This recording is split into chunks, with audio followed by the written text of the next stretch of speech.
बे पासे नाज़रीन अहम ख़बर शेयर कंदासीं। वॾे वज़ीर जी सिदारत में सिंध काबीना जो इजलास थियो।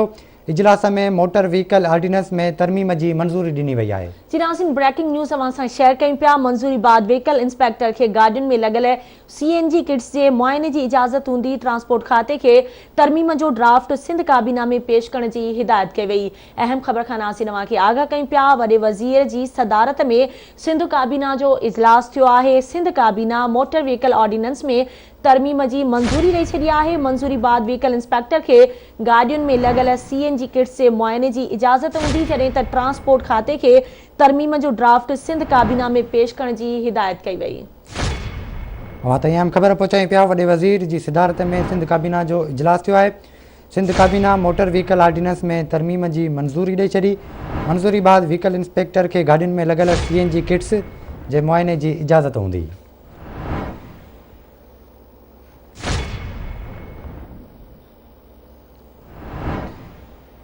नाज़रीन, अहम ख़बर खां के आगाह कयूं पिया। वॾे वज़ीर जी सदारत में सिंध काबीना जो इजलास थियो।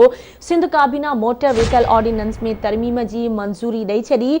मंजूरी बाद व्हीकल इंस्पेक्टर के गाड़ियुनि में लगल CNG किट्स के मुआयने की इजाज़त हूंदी। ट्रांसपोर्ट खाते के तरमीम जो ड्राफ्ट सिंध काबीना में पेश करण की हिदायत कई वई।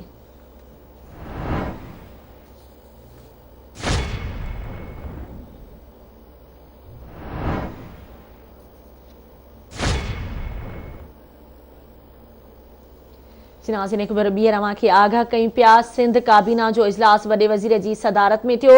सिंध काबीना मोटर व्हीकल ऑर्डिनेंस में तरमीम की मंजूरी ॾेई छॾी। वधीक तफ़सील मालूम कंदासीं। असां लाइन ते मौजूद आहे गाज़ी जंटीर जी। गाज़ी, छा तफ़सील आहिनि? जी बिल्कुल, सिंध काबीने जे इजलास में सिंध मोटर व्हीकल ऑर्डिनेंस में तरमीम की मंजूरी ॾिनी वई आहे। अॼु वॾे वज़ीर सैयद मुराद अली शाह जी सदारत हेठि सिंध काबीना जे इजलास में इहो तय कयो वियो आहे त मोटर व्हीकल जो ऑर्डिनेंस होंदो उन तहत हाणे इंस्पेक्टर्स के इहो अख्तियार होंदो या हक़ हासिल होंदो त उहो मुख़्तलिफ़ गाॾियुनि अंदरि लॻल CNG किट्स जी इंस्पेक्शन करे सघंदा। इन हवाले सां ट्रांसपोर्ट खाते खे हुकुम ॾिनो वियो आहे अॼु सिंध काबीना जे इजलास में त उहो फौरी तौर ते इन तरमीम जो जेको ड्राफ्ट आहे उहो तयारु करे काबीना जे आॾो पेश करनि। मजमूई तौर ते ही जेको अॼु मोटर व्हीकल ऑर्डिनेंस में तरमीम की मंजूरी ॾिनी वई आहे हुनजो मक़सदु इहो आहे त जेको CNG किट्स गैर मयारी हुअण जे करे गाॾियुनि अंदरि बाहि लॻण वारा वाक़िया पेश अचनि था या मुसाफ़िरनि जे सड़ी मरी वञण वारा वाक़िया पेश अचनि था, उन्हनि खे रोकियो वञे। अॼु सिंध काबीना जे इजलास में 2000 हेड मास्टरनि ऐं हेड मिस्ट्रेस वारे इशू ते बि डिस्कस किया वियो आहे, जेके 2015 में कॉन्ट्रैक्ट से भर्ती किया हुआ।